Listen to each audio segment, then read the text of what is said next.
Hey everybody, welcome. This is Diana Lidstone, the Entrepreneur's GPS and growth strategist for ambitious women entrepreneurs.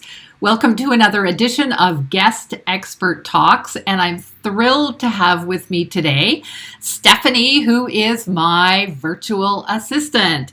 And Stephanie lives in Montreal. That's where I actually met her. And a couple of years ago, she started her business working part-time. She was working part-time, had a job, and was working on the side with her business. And then she really realized that entrepreneurs really have this one big challenge as they grow their businesses, and that is they have a lack of time. And so Stephanie does a whole array of different things for me, but I wanted her to come on today to talk about what a virtual assistant or a VA can do, because I know there's a lot of misconceptions. So welcome, Stephanie. Hi, thank you for having me, Diana. Yeah, it's awesome to have you here. I'm thrilled. And, you've been doing this for a while now, and I know you've been helping a number of other business owners. So you don't work for just one person, is that correct? Yeah, I work for a few right now. I've done the whole gamut. When I started, I kind of took on as many people as I could to just test the waters and see what I liked. And I realized that I really prefer to work with a fewer amount of people, but kind of dive more into their business. Right. Yeah. Yeah. And so from what I'm guessing, almost every entrepreneur's or VA's business looks a little different from another VA's business, right? Right. Like, each of us, we have our own unique skills and that sort of thing. So tell me a little bit perhaps about different types of VAs. Yeah. So when I first got into becoming a VA, I didn't really know that either. I kind of just went in having some skills of my own and decided to take on whatever you needed help with, let me know and I'll see if I can do it. And so what I realized slowly is, with anybody, you realize the things that you like and the things that you don't like, things you're good at, things you're not. And so I noticed that other VAs had kind of niches of what they did. So there are different ones. There's kind of the admin VA who would do more transcription and data entry, research, that kind of thing, creating documents. You can have somebody that's specifically for customer service that takes care of, that's sort of like a personal assistant customer service. They take care of your clientele. They take care of your scheduling. They take care of like your travel arrangements. Then there's people that kind of work more in the technical aspect where they do website maintenance. They get into like email marketing, social media. They get into kind of like all the software that a lot of entrepreneurs use because they work online. Yeah, perfect. So I'm guessing, I know my reluctance when I first started and hired you was, first of all, I didn't know what I could delegate. Right. So that's probably a big problem for other entrepreneurs as well, right? Mm-hmm. Yeah. It's everybody is different, right? But they come in with something they realize that, it's just, I don't have time for this anymore. Or it's not a priority for me. It needs to get done, but for the person, it can't be a priority because other things are bigger for them. Right. So they start really small. And often when I get a client, and when I began and got clients, it was one thing they wanted me to do, like I need images for my social media. And so that's what I would do. And then slowly they would feel more comfortable to kind of delegate or ask me, hey, I have this and I really don't like doing it. Do you think it's something for you? They wouldn't say that outright, but like they'd have something saying, oh, this might be something I can offer to hand over to somebody. And the other thing I've gotten too is just as you build a relationship with a client, so they start to get to know you, and then they just start to ask, like, what else can you do? Maybe there's something else that that you as an entrepreneur doesn't know, but the VA could help you kind of say, well, I can do this. And then it would give you an idea of the different things you can kind of let go of. Sure. Yeah. And, you've been really instrumental in helping me with my shift events and even attending those events. And, as an example, I remember the first event you came to. And by the end of the event, you had this amazing spreadsheet all organized. And I went, oh my God, I never even thought of doing that. And you had it all organized and ready. So that was amazing. To me, that was like, woo, okay. Yeah. And I think that just comes with, like I said, like working together more and more, you kind of start to, I understand your business a little bit more. You understand what I can offer. So then I can say, like, well, why don't we try this? Because, I'm seeing this could help you, or that's taking too much of your time, or that's not efficient. And I might know of something that I can offer from what I've learned so far. Yeah. And I think that's a big thing with entrepreneurs, small business owners that, I just finished, as you know, writing a whole series of articles on delegating. And, the interview with you is sort of the last in the series. And because we start our businesses and they're like our little babies, and we kind of coddle them along, and we want them, and I'm sure you found it's difficult for many entrepreneurs to learn how to delegate. Mm-hmm. Yeah.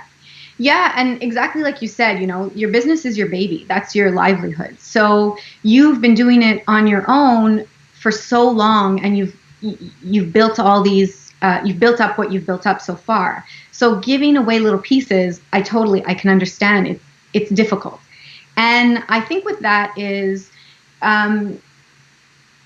what I've noticed for myself is one thing at a time. People get more comfortable and they let go of one more thing. And when you're going to hire a VA, it's important to kind of sit down with them, and for them to sit down with you and say, what have you been doing, and how is it that you like to work? And then it becomes easier because you build that. You build more of a trust with them, because you can speak to them and tell them, like, this is what I need done and this is how I need it done, so they can understand how you work. Yeah, I think that's so important.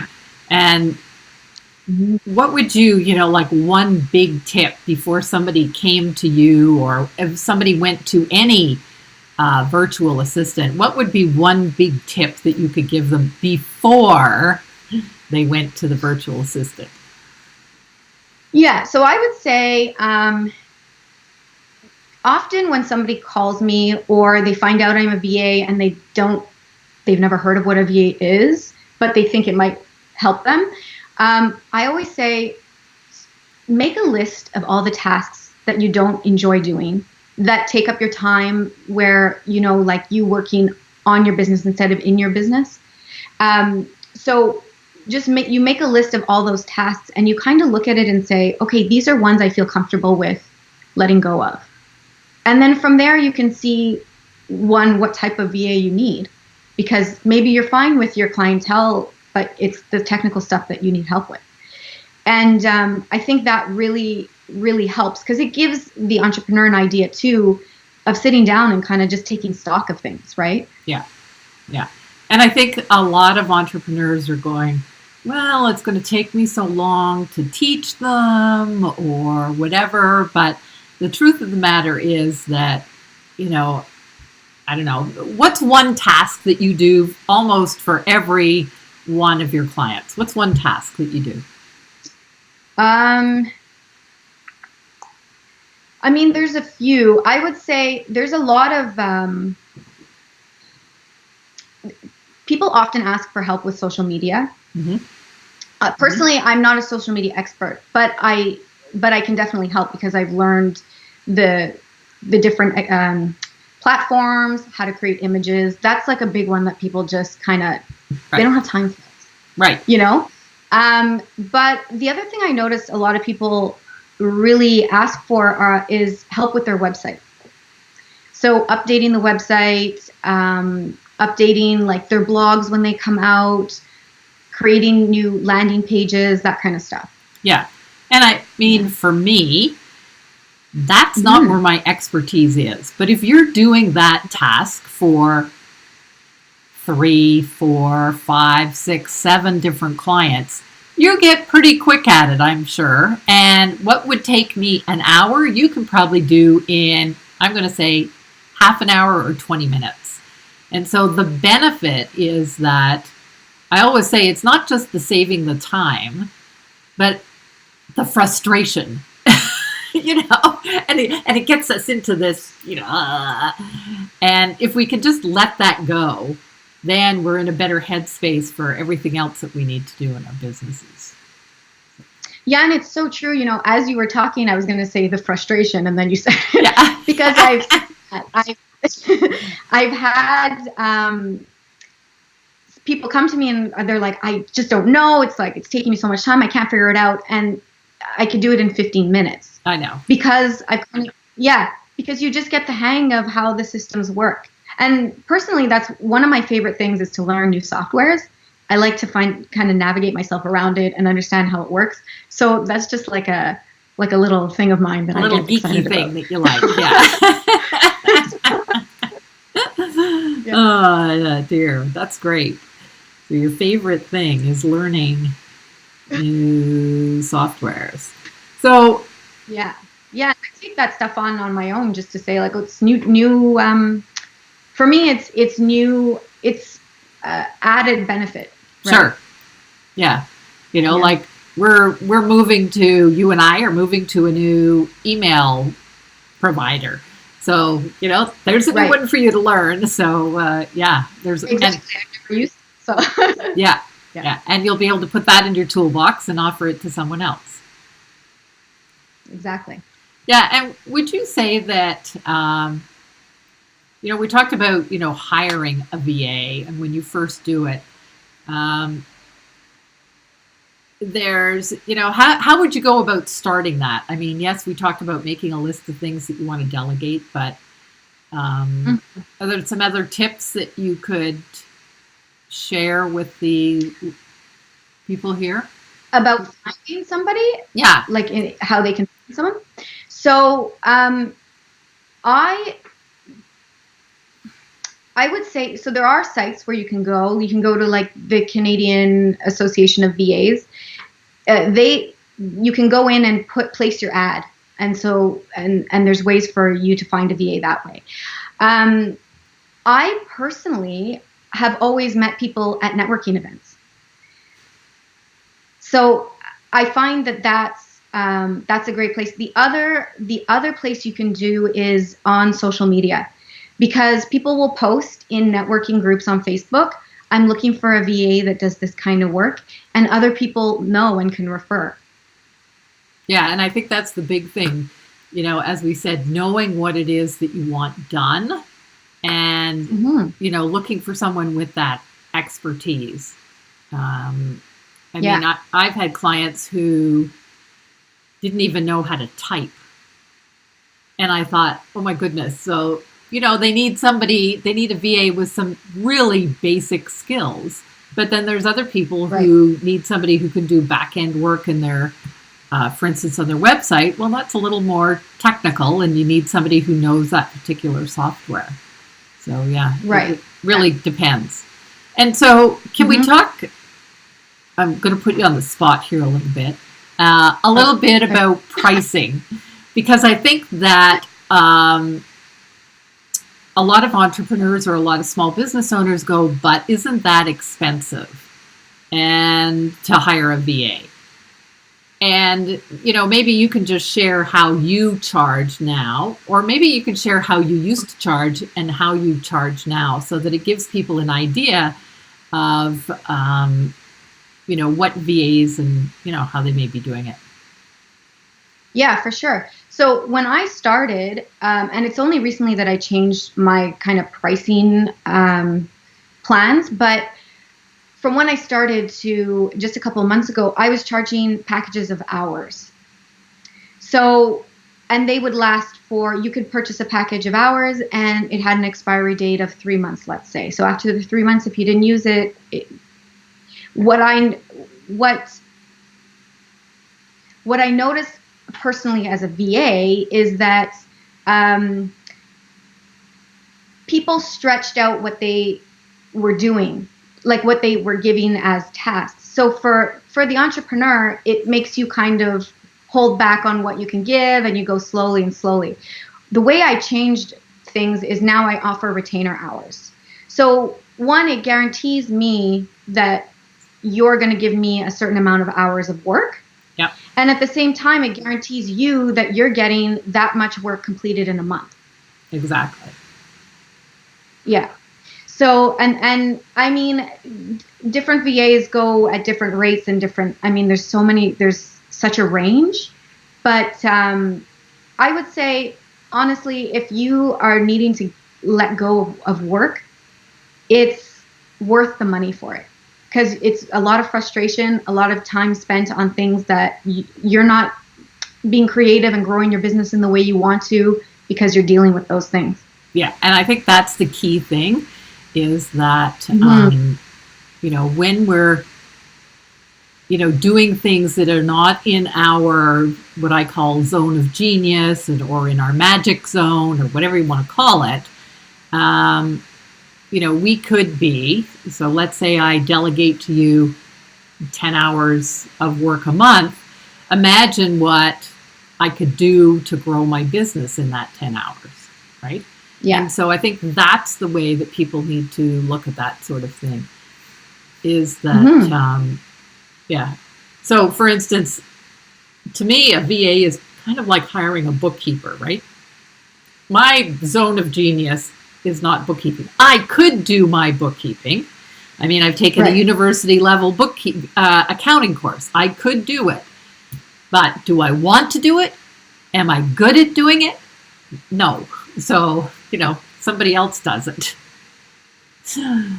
Yeah. And on that point, I mean, obviously bookkeepers are essential because they have way more, they have a lot of skill. But there are some VAs that take on smaller bookkeeping work or accounting that they can just give to the bookkeeper after. So Yeah, I have seen that. I forget where it was, but I just recently saw a bookkeeper or a VA who does basic, I'll call it data entry. And, the bookkeeper has it all set up, and the VA just, does it. And then the entrepreneur doesn't have to worry about it. So exactly. Yeah. So what are kinds of projects that, or maybe you could share with us, one of the best projects you ever worked on, or one of the worst projects you ever worked on? Because I'm sure you've got some of those. So the best projects right now, what I'm really enjoying is I have some clients that are doing online courses. So it's building the online course and the process of it. It's really interesting to me to kind of see how everything connects, and then actually getting to build it on the platform, and then going through it to see, like, okay, how is the customer viewing that? What are we creating? I don't know. I guess it goes back to the whole, I like to learn software. So